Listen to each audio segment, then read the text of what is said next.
Mga ka-good news, meron tayong serious alert dito galing sa isang biblical scholars. Meron siyang revelation tungkol sa panahon ngayon. Atin ito pakinggan at panoorin. Many huge and supernatural things happened in the month of April 2024. But they are nothing in comparison to the things that are coming in May 2024. Ito yung mga prediction na hango sa Biblia ng isang Bible scholars na ang taghirap, hindi lang spiritual kundi physical na bagay dito sa mundo ay mag-umpisa Abril pa lamang, pero ang pinakagrabe daw ay buwan ng Mayo sa taon na ito. Bakit kaya? Atin balikan ang video. Many shocking things are coming that will change your reality, not just on a personal level, but globally. The Holy Spirit has given two serious and major commandments regarding this particular month, and those who do not follow them will regret it throughout the rest of the year. Beloved child of God, the year 2024 has already been designated as a time of expect the unexpected. Parang ito na nga yung timeline. Nasa timeline ng ating tinatawag na end of days. Kasi kung tingnan natin ay buong mundo na talagang nagkagulo.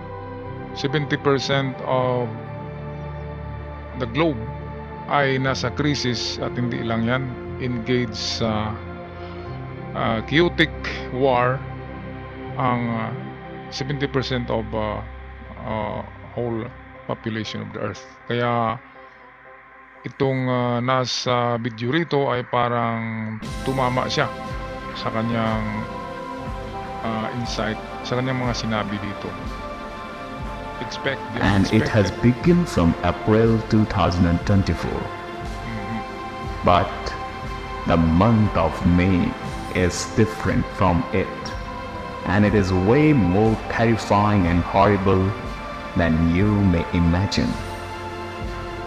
The Holy Spirit has revealed what lies ahead and how we should prepare ourselves.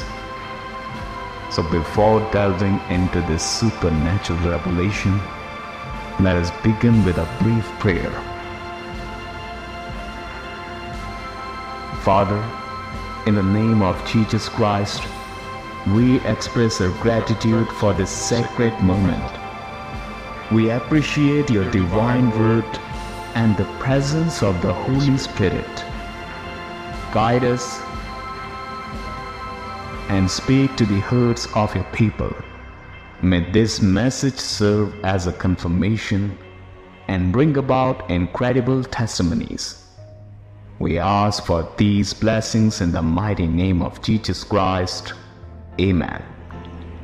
Okay, so ito na yung prophetic revelation na nakita nitong scholar na ito sa Biblia.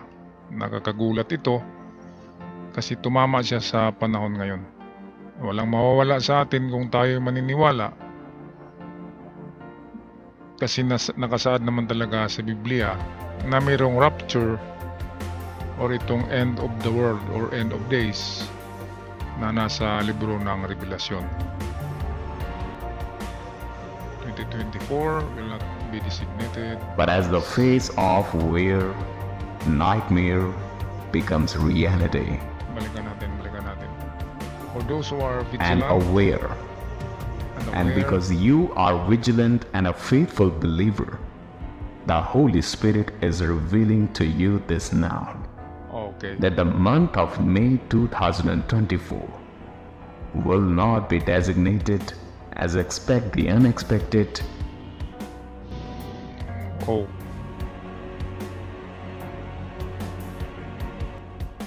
But as the face of where nightmare becomes reality. Yes, the the month of May is not so good for the earth, because God is about to propel the game ahead. The first and the most dangerous things we will all witness is the floods in many nations. Ito yung isang sign of near end of the world. Itong pagbabaha. Kung atin na tandaan ay nagbabaha sa Middle East, which is wala naman talagang baha doon kasi hindi umuulan. Kaya parang kabaligtaran. Disyerto, bumabaha. Imposible yun. Kasi nakasulat sa Biblia na ang baha ay isa sa mga signs ng end of days. There will be depression in economy. Totoo yan. Talagang depression of economy ngayon. Lalo na sa Russia, sa Ukraine, sa Amerika. Ang Amerika ngayon ay nasa recession na naman. Naghihirap na sila ngayon dahil sa ang laki-laki ng pinalabas nila ng mga pera. Dahil sa digmaan na yan ng Israel, ng Ukraine, at kahit dito sa Pilipinas ay tumutulong ang Amerika ng pera at material na bagay. Ito namang natural calamities ay lalo na ngayon tagtuyot na sa Biblia din yan. Itong super dry climate at super hot, itong sobrang init, parang nasusunog ang mundo. Nasa Biblia din yan. Ang mga conflicts, pag-aaway ng mga nasyon ay nangyari na, totoo din yan. Ang Armageddon ay nangyari na ngayon sa Israel versus Hamas, Iran, Hezbollah, at kung ano-ano pang kalaban ng Israel. Yan ay naulit na history sa Biblia kung saan pinagtulong-tulungan noon ng Israel at nanalo ito dahil sa tulong ng Diyos, at ngayon naulit na naman ang nangyari na ito. Hindi lang daw recession, hindi lang paghihirap ng ekonomiya ang mangyayari. There will be huge attack on the believers.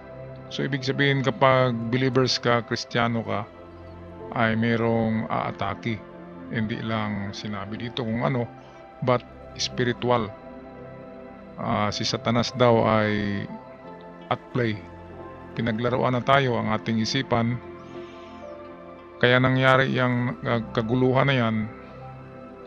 Ang gera, galing pa yan sa Europe, ngayon ay papunta na sa Asia, papunta sa Middle East.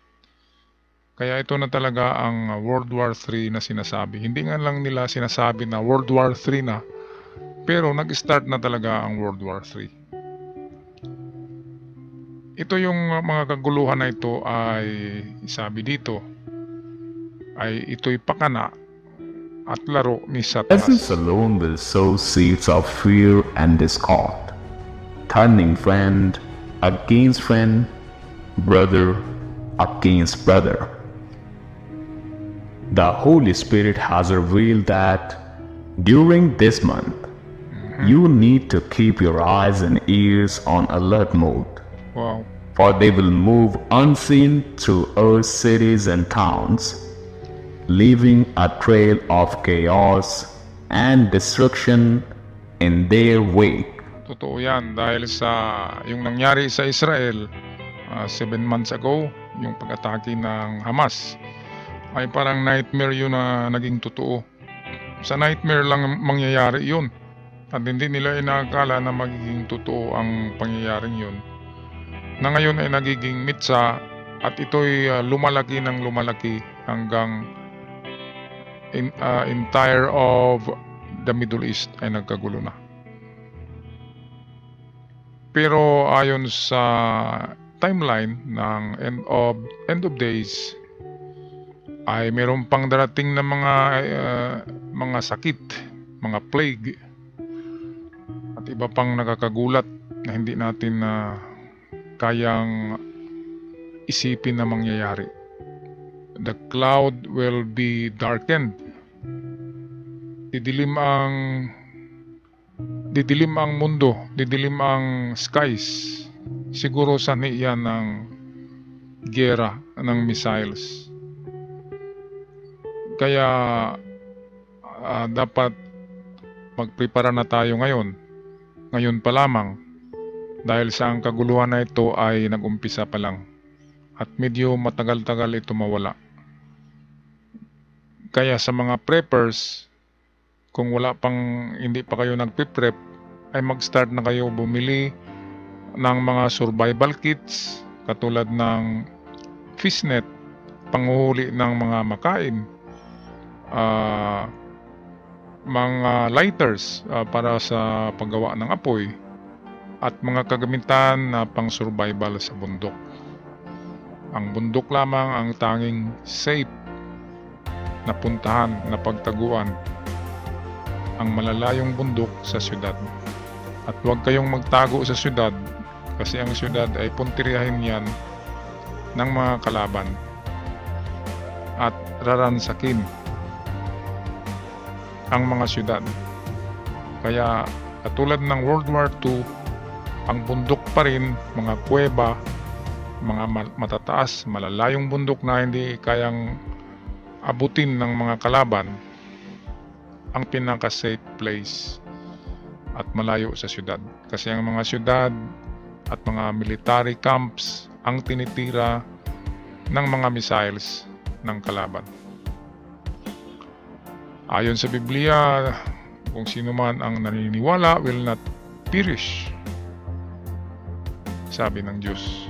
Kaya maniniwala tayo sa kanyang second coming at sa kanyang mga tinuturo at sa kanyang mga babala sa second coming at end of days. Dito lang tayo, mga good news. Magpaalam na. God bless us all at ingat kayong lahat.